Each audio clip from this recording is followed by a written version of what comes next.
Ang mga agila ay nagtitipon ng sama-sama.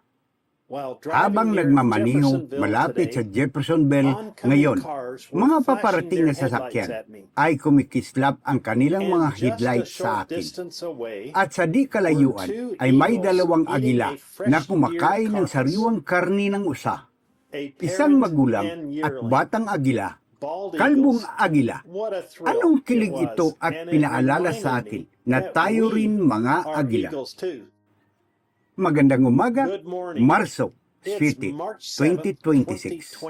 Ngayon, ang inaasang liham mula kay kapatid na Joseph Branham.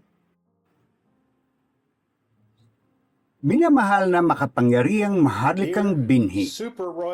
Narito na ang panahon ating pinakahintay at inaasam. Dumating na tayo.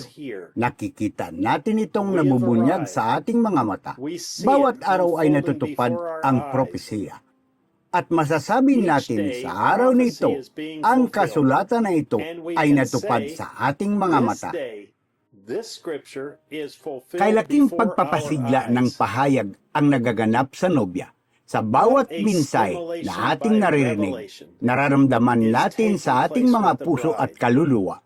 Paano ito magiging mas dakila at mas kahanga-hanga, Panginoon? Pagkatapos ay muli siyang dumarating sa gitna natin at pinahiran tayo habang narinig natin ang kanyang tinig na tumatawag sa atin at nagsasabing, "Ikaw ang aking sinta. Pinili kita upang maging aking nobya. Tulad ng ipinangako ko sa iyo, ako ay darating para sa iyo. Ako ay pupunta na. Malapit na tayong magsama-sama, magpakailanman." Sumisigaw tayo mula sa buong mundo. Binabagtas ang langit, dala ang ating mga aleluya, kaluwalhatian, papuri at pagsamba sa Kanya. Natalo na si Satanas. Inalis na ng Ama ang lahat ng ating mga pagdududa, lahat ng ating mga kawalan ng katiyakan, lahat ng mga haka-haka.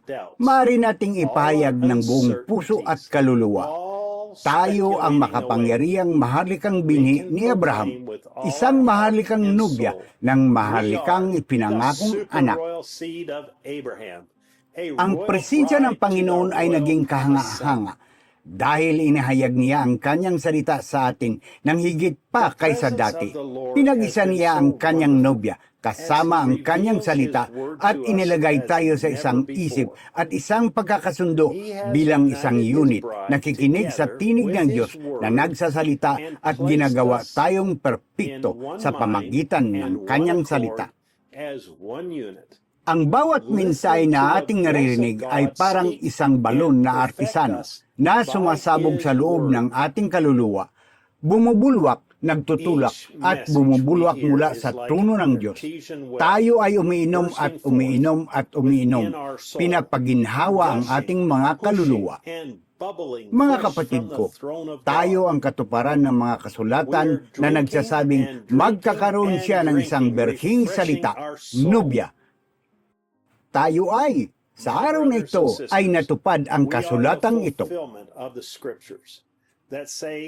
Ang Diyos mismo ay nagsalita mula sa langit sa kanyang ikapitong anghel at sinabi kung paanong si Juan Bautista ay isinugo upang ihanda ang unang pagparito ni Kristo. Ang inyong minsay ay maghahanda ng kanyang ikalawang pagparito sa buong mundo. Maaring sabihin ng nobya, sa araw na ito ay natupad ang kasulatang ito. Mauunawaan ba natin na ang mismong tinig ng Diyos ay binigkas sa ating panahon sa pamagitan ng mga labi ng tao na itala, iniimbak at naingatan upang makapagsalita siya sa bawat isa sa atin?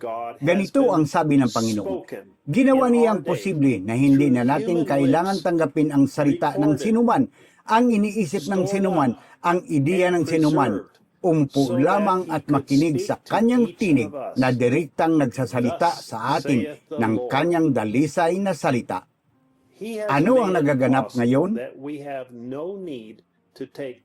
At ang pariyong isuin ng Diyos na dumating sa silangan at pinagtanggol ang kanyang sarili bilang Diyos na nahayag sa laman ay ang pariyong isuin ng Diyos sa kanlurang himesmer dito na nagpapakilala ng kanyang sarili sa gitna ng simbahan ngayong gabi.